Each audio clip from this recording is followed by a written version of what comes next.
Hello, dear students. I hope you all are fine. Today we are going to cover the poem The Trees, Class 10 CBSE Board English. It's a part of the chapter Glimpses of India. We have already covered the first three parts of this chapter. So let's talk about the poet first, that is Adrienne Rich. Adrienne Rich जो है, she was born in Baltimore, Maryland, USA 1929. तो obviously अब ये काफी old age हो चुकी हैं. And she is the author of nearly 20 volumes of poetry and has been called a feminist and a radical. ठीक है, 20 volumes of poetry इन्होंने लिखे हैं और इनको ये जानी जाती हैं एज फेमिनिस्ट और एज अ रेडिकल. ठीक है, अब फेमिनिस्ट कौन होता है? फर्स्ट ऑफ ऑल ये देखते हैं हम फेमिनिस्ट कौन है. फेमिनिस्ट वो पर्सन है जो चाहता है कि जो फीमेल्स के राइट्स हों वो मेल्स के राइट्स के इक्वल हों, यानी कि इक्वालिटी हो दोनों जेंडर्स में. प्लीज इस वर्ड को मिसअंडरस्टैंड नहीं करना. इसका मतलब ये नहीं होता कि कोई ऐसा पर्सन है जो सिर्फ फीमेल्स को फेवर करे और मेल्स को ना करे. That is not feminist. Feminist means जो दोनों जेंडर में बराबरी चाहता है, इक्वालिटी चाहता है, उसको हम फेमिनिस्ट कहते हैं. उसके बाद है रेडिकल. रेडिकल वो पर्सन होता है जिसको हम कहते हैं रिफॉर्मर, जो कि अपने एफर्ट्स के साथ सोसाइटी के अंदर अच्छे चेंजेस लाना चाहता है, उसको हम कहते हैं रेडिकल. ठीक है, अगर हम पंजाब की बात करें तो आज भी हम भगत सिंह जो है उनको एज रिफॉर्मर उनको रिकॉल करते हैं और उनको रिस्पेक्ट करते हैं बहुत ज्यादा. ठीक है, ये जरूरी नहीं है कि रेडिकल वर्ड हम नेगेटिवली यूज करेंगे. जो इस पर्सन ने बहुत एफर्ट्स करके सोसाइटी के लिए कुछ अच्छा किया है वो भी एक रिफॉर्मर है, एक रेडिकल है और उस पर पॉजिटिव वे में याद किया जा सकता है. अब आते हैं हम इस पोएम के ऊपर जिसका नाम है द ट्रीज. अब हम पोएम कहें या पोम कहें, दोनों ही प्रोनाउंसिएशन ठीक है. The trees. द ट्रीज जो है ये एक ऐसी पोएम है जिसका जो अगर आप टाइटल देखोगे then it doesn't matches with the actual meaning of the poem. ठीक है, क्योंकि इस पोएम का सारा जो मीनिंग है वो हिडन है. ट्रीज के थ्रू हमें किसकी लाइफ के बारे में बताया गया है? विमेन की. ठीक है, तो ट्रीज किसको सिंबलाइज कर रहे हैं इस पोएम में? विमेन को. तो सबसे पहला प्री रीडिंग टास्क देख लेते हैं. Can there be a forest without trees? कहते क्या कोई जंगल बिना पेड़ों के हो सकता है? एक्चुअली नहीं हो सकता. अगर किसी जंगल में पेड़ ही नहीं है तो फिर वो जंगल किस बात का हुआ? फॉरेस्ट किस बात का? वो तो हो गया बैरन लैंड, एक बंजर जमीन हो गया वो. ठीक है, एक बैरन लैंड हो गया, फिर वो फॉरेस्ट नहीं है. और कहते कि इस पोएम में where are the trees in this poem and where do they go? इस पोएम के अंदर ट्रीज कहाँ हैं और वो कहाँ जा रहे हैं? So let's have a look of the poem. The trees inside are moving out into the forest. कहते जो trees inside थे अभी तक, जो घरों के अंदर थे, वो बाहर निकल के फॉरेस्ट के अंदर जा रहे हैं घरों को छोड़ के. ठीक है, the forest that was empty all these days. और जो फॉरेस्ट था वो अभी तक खाली पड़ा हुआ था, लेकिन क्योंकि अब जो घरों के अंदर ट्रीज थे वो जा कहाँ रहे हैं? फॉरेस्ट में. अब यहाँ ट्रीज का मतलब है विमेन, जैसे मैंने पहले ही बताया, और फॉरेस्ट का मतलब है सोसाइटी, बाहर की जो दुनिया है. ठीक है, तो कहते जो लेडीज हैं जो अब तक घरों के अंदर कैद थी वो अब निकल के सोसाइटी में जा रही हैं. किस लिए? जॉब्स करने जा रही हैं, हैंगआउट्स करने जा रही हैं, अपनी लाइफ को फ्रीडम के साथ जीने जा रही हैं. तो एक्चुअली में ये जो पोएट है ये फीमेल फ्रीडम के बारे में बात कर रही है. ठीक है, और क्योंकि पोएम को लिखे हुए बहुत साल हो चुके हैं तो इसलिए अब तो अगर हम देखें तो जो उन्होंने अब रिफॉर्म करने की कोशिश की थी, काफी हद तक वो रिफॉर्म ऑलरेडी वर्ल्ड में हो चुके हुए हैं. Women they are out in the society, they are doing any kind and every kind of job and they are earning. ठीक है, एंड मोर ओवर उतने ज्यादा उनके ऊपर रिस्ट्रिक्शंस भी अब नहीं है. So where no bird could sit, no insect hide, no sun bury its feet in shadow. अब कहते कि अगर ट्रीज ही नहीं होंगे तो फिर बर्ड्स कहाँ जाएंगे, इंसेक्ट्स अपने आप को कहाँ हाइड करेंगे, और सन अपने आप को किसके पीछे छिपाएगा? यहाँ बरी वर्ड का मतलब हाइड है. ठीक है, और सन की सन जो है वो पेड़ों के पीछे छिप जाता है ना. Bury its feets in the shadow. अब यहाँ शेडो, ट्रीज की शेडो की बात हो रही है. अब ये तो हो गया इसका लिटरल मीनिंग, ठीक है, सरफेस मीनिंग. लेकिन हिडन मीनिंग ये है कि अगर सोसाइटी के अंदर फीमेल्स नहीं होंगी तो बहुत सारी ऐसी चीजें हैं जो सोसाइटी मिस कर जाएगी. तो इट मीन सोसाइटी में बैलेंस होना चाहिए मेल और फीमेल दोनों का. ठीक है, मेल और फीमेल. ऐसा नहीं है कि विमेन सिर्फ घर में ही है, सारा दिन घर में कैद है और घर के ही काम कर रही हैं और बाहर निकल के उन्होंने कभी देखा ही नहीं है. तो उससे क्या होगा? उनका कॉन्फिडेंस बिल्कुल लो हो जाएगा. जब वो बाहर निकलेंगी तो वो दुनिया को फेस ही नहीं कर पाएंगी और बहुत सारी अपॉर्चुनिटीज को वो मिस कर देंगी. ठीक है। सो इन अ सिमिलर वे अगर पेड़ नहीं होंगे तो ये सब लोग कहाँ जाएंगे, बर्ड्स, इंसेक्ट, सन कहाँ जाएंगे। तो इन अ सिमिलर वे फीमेल्स अगर सोसाइटी में नहीं होंगी तो वहां पे भी बहुत सारे वॉइड्स होंगे, ठीक है, बहुत सारी प्रॉब्लम्स वहां पे भी होंगी। The forest was that was empty all these nights will be full of trees by morning. अब पोइट कह रही है कि जो फॉरेस्ट था, जो सोसाइटी थी जिसमें अभी तक फीमेल्स नहीं थी, जो खाली था अभी तक, जिसमें पेड़ नहीं थे, यानी पेड़ मतलब विमेन नहीं थी, वो कल सुबह तक कहते पूरी तरह भर जाएगा। अब कल सुबह का मतलब ये नहीं है कि एक रात पहले poet she is sitting in a room and she is deciding कि कल मैंने सारी विमेन को बाहर सड़कों पे ले आना है, नहीं। इसका मतलब ये है कि with the passage of time जो विमेन घर के अंदर कैद हैं, जो सिर्फ घर के ही काम कर रही है, एक्चुअली में वो कैद नहीं है, वो सिर्फ घर के कामों में बिजी है और बाहर की दुनिया के बारे में कुछ नहीं जानती हैं, तो वो क्या कह रहे हैं कि वो फीमेल्स अब बाहर निकलेंगी with the passage of time. और अगर हम ध्यान से देखें तो जो पोएट ने इतने सालों पहले ये पोएम लिख के सोचा था वो तो एक्चुअली हो गया। ना सिर्फ वो अमेरिका में हो गया बल्कि पूरे प्लेनेट पे ही वो काफी हद तक हो चुका है, पूरी तरह तो नहीं बट काफी हद तक वो हो चुका है।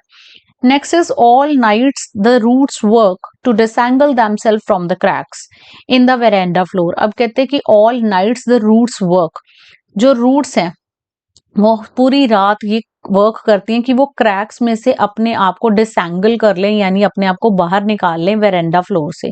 अब इसका हिडन मीनिंग क्या है, कहते कि ऑल नाइट मींस कि इतने सालों तक जो रूट्स हैं, यानी कि जो फीमेल्स हैं, वो क्या वर्क कर रही हैं, वो कोशिश कर रही हैं कि वो क्रैक्स में से, क्रैक्स मतलब जो सोसाइटी के रूल्स और रेगुलेशंस हैं, जो सोसाइटी के नॉर्म्स हैं, उनमें से अपने आप को डिसएंगल यानी कि पुल आउट करने की, बाहर निकालने की कोशिश कर रही हैं वो डिसएंगल, ठीक है, पुल आउट करने की कोशिश कर रही हैं अपने आप को कि वो उन रूल्स एंड रेगुलेशंस को अब पीछे छोड़ के बाहर निकल आए। कहां से बाहर निकल आए, वेरेंडा फ्लोर यानी उनके अपने घर से, ठीक है, अपने ही घर से वो अब बाहर निकले। The leaves train toward the glass and small take stiff with exertion. अब कहते हैं जो उसी पेड़ के जो लीव्स हैं, they are strain means they are putting effort towards the glass. Towards the glass means कि जो ग्लास वॉल्स हैं, जो घर की दीवारें हैं, उनको अब वो तोड़ने की कोशिश कर रहे हैं वो जो लीव्स हैं। स्मॉल ट्विग्स, ट्विग्स मैंने लास्ट वीडियोस में भी बताया था, सॉफ्ट ब्रांचेस जो होती हैं पेड़ की उसको हम ट्विग्स कहते हैं, ठीक है, पूरा पेड़ नहीं। अगर हमने ऐसे एक मान लो ये पेड़ है और इसकी ये एक मेन ब्रांच है, ठीक है, तो आगे इसके यहाँ ऐसे छोटी छोटी जो ब्रांचेस होती हैं आगे की तरफ, उनको हम ट्विग्स बोलते हैं। तो वो जो ट्विग्स हैं वो भी कहते हैं स्टिफ हो चुकी हैं, किस चीज से, स्टिफ यानी वो सख्त हो गई हैं, फॉर्म हो गई हैं एक्सर्शन से। एक्सर्शन होता है थकावट हो जाना। अब उन्हें यहाँ क्या बोला गया कि जो फीमेल्स हैं वो थक चुकी हैं, they are fed up now, they are fed up now, ठीक है, किस चीज से फेड अप है, वो सोसाइटी के रूल्स एंड रेगुलेशन से फेड अप हो चुके हैं और अब अपने सारे रूल्स एंड रेगुलेशंस को पीछे छोड़ के वो घर से बाहर निकलना चाहती हैं। Long crammed boughs shuffling under the roof like newly discharge patients half dazed moving into the clinic doors. अब कहते हैं लॉन्ग क्रैम्ड बाउज, जो इतनी देर तक जो क्रैम्ड रही बाउज, बाउज क्या होती है, ये वाली ब्रांच, ये जो मोटी वाली ब्रांच है इनको हम बाउज बोलते हैं। लेकिन अगेन यहाँ बाउज हमने किसको बोला गया है, विमेन को बोला गया कि जो इतने लंबे समय तक जो विमेन्स हैं वो छत के नीचे रही, शफलिंग, उसी के नीचे शफलिंग करती रही यानी रेस्टलेस रही छत के नीचे। आज वो एक न्यूली डिस्चार्ज पेशेंट की तरह अपने घर से निकल आई हैं। तो जो न्यूली डिस्चार्ज पेशेंट होता है वो बहुत एक्साइटेड भी होता है और वो हाफ डेज्ड भी होता है। Half dazed means half conscious होता है, पूरी तरह से वो कॉन्शियस नहीं होता, उसे पूरी तरह से होश नहीं आया होता, उसके ऊपर मेडिसिन का असर होता है, उसकी बीमारी का असर होता है, लेकिन वो खुश बहुत ज्यादा होता है कि फाइनली मेरी हॉस्पिटल से जान छूटी है। सो इन अ सिमिलर वे जो विमेन है वो न्यूली डिस्चार्ज पेशेंट्स की तरह अपने अपने घरों में से बाहर निकल रही हैं, हाफ डेज हैं, अभी पूरी तरह कॉन्फिडेंट नहीं है। अभी जब सोसाइटी में निकलेंगी तो सोसाइटी में कैसे रहना है, कैसे जॉब्स करनी है, कैसे लाइफ होती है बाहर की, उसको सीखेंगी। तो यहाँ क्लिनिक डोर का अगर हम नॉर्मल मीनिंग देखें तो वो हॉस्पिटल है या किसी डॉक्टर का क्लिनिक है, लेकिन अगर इसका हिडन मीनिंग देखें तो फिर अगेन विमेन की जो वहां उस टाइम की स्टक लाइफ थी, उस उनके जो घर थे वो है। I sit inside doors open to the veranda writing long letters. अब आई वर्ड जो यहाँ यूज किया है वो राइटर ने अपने लिए, पोएट ने अपने लिए किया है कि मैं अंदर बैठती हूँ और बाहर डोर ओपन है वेरेंडा के। वेरेंडा वर्ड हमारे हिंदी में भी होता है बरामदा, ठीक है, हमें अच्छे से पता है जो हमारे घर का फ्रंट एरिया होता है ओपन होता है, तो वो अंदर घर में बैठ के बरामदे की तरफ देख रही हैं और लॉन्ग लेटर्स लिख रही हैं। और लॉन्ग लेटर्स लिखते वक्त वो क्या कहती हैं कि I in which I scarcely mention the departure of the forest from the house. अब कहते हैं उन लॉन्ग लेटर्स में मैंने स्केर्सली मीन्स हार्डली, शायद ही, हार्डली कहते मैंने कुछ लिखा होगा किसके बारे में कि जो फॉरेस्ट है, mention the departure of the forest from the house. Again यहाँ फॉरेस्ट जो है विमेन के लिए यूज किया गया है कि जो विमेन है वो घर छोड़ के जा रही हैं। डिपार्चर क्या होता है, चले जाना। तो वो कहते कि मैं कुछ लॉन्ग लेटर्स लिख रही हूँ लेकिन उनमें मैंने मेंशन नहीं किया कि विमेन घर छोड़ के जा रही हैं। इट मीन्स कि उन्होंने ये बोला कि हम जो अपने आइडियाज हैं उन्हें इजिली ऐसे ही सबके सामने डिस्क्लोज ना करें। फाइन, कि हम उसको डिस्क्लोज ना करें कि what we are going to do in future, क्योंकि अगर हम सबको ही डिस्क्लोज कर देंगे तो और ज्यादा रूल्स और रेगुलेशंस हमारे ऊपर एग्जीक्यूट कर दिए जाएंगे। ठीक है, लोगों को पता लग जाएगा कि what we are up to.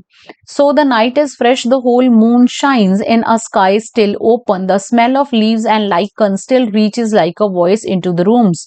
ठीक है, अब वो क्या कहते हैं, नाइट अभी भी फ्रेश है, वो कहती है अभी भी कुछ नहीं बिगड़ा है, नाइट अभी भी फ्रेश है, अभी भी मून पूरी तरह शाइन कर रहा है, अभी भी स्काई ओपन है, यानी कि अभी भी कुछ ऐसा नहीं हुआ कि हम अपनी लाइफ को चेंज नहीं कर सकते। तो शी इज सेइंग कि विमेन अभी भी अपनी लाइफ को चेंज कर सकती है, still there is a chance, still there is opportunity to change the life.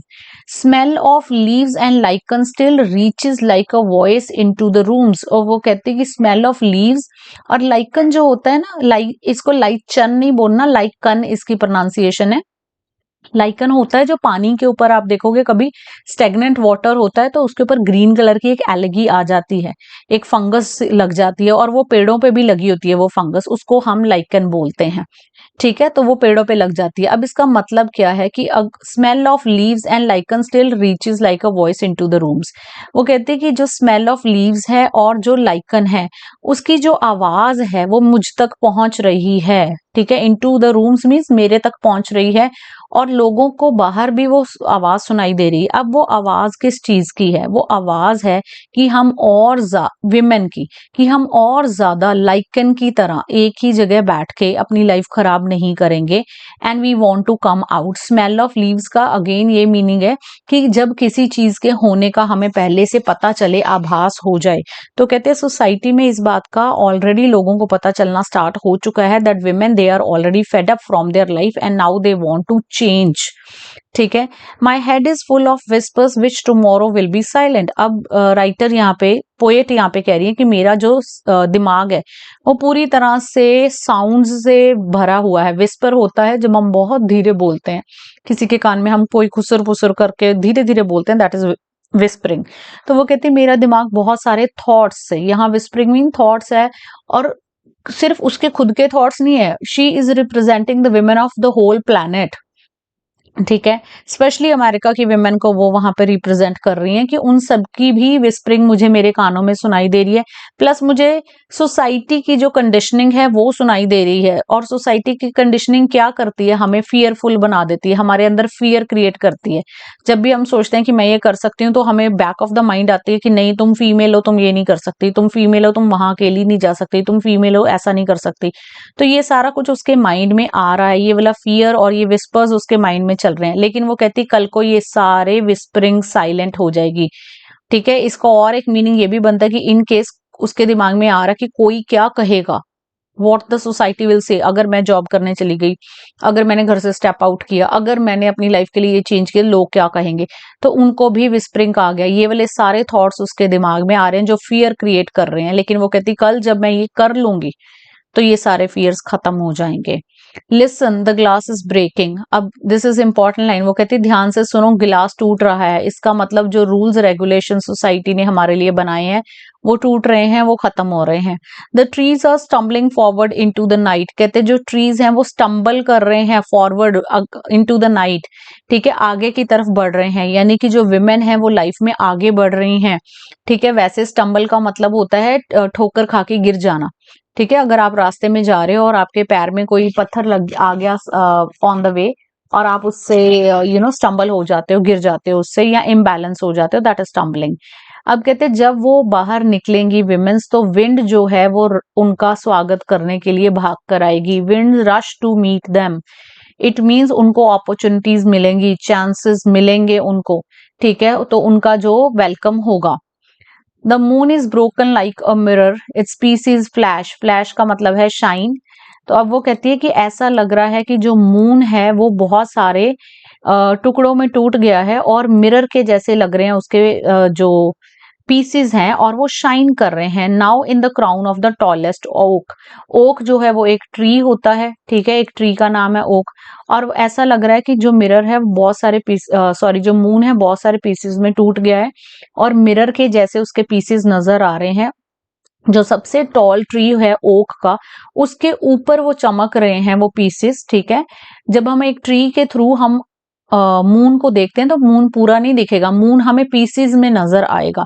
तो वो कहती है ऐसा लगता है कि जैसे वो जो मून है it is behaving like a crown, means ऐसा लगता है कि वो क्राउन के जैसा है, not behaving, it is looking like a crown of the tree.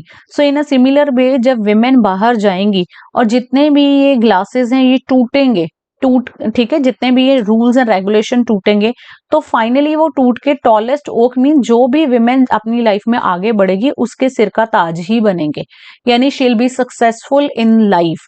लेकिन उसके लिए करना क्या पड़ेगा, उसके लिए फर्स्ट स्टेप लेना पड़ेगा, ठीक है। वो चलो यहाँ नहीं लिखा, वो मैं अपनी तरफ से बता रही हूँ कि एक फर्स्ट स्टेप लेना पड़ेगा, फियर को हटाना पड़ेगा और उसके बाद जो मून है वो क्राउन की तरह फीमेल के हेड के ऊपर शाइन करेगा, ठीक है। आई होप आपको पोएम ये समझ आ गई है।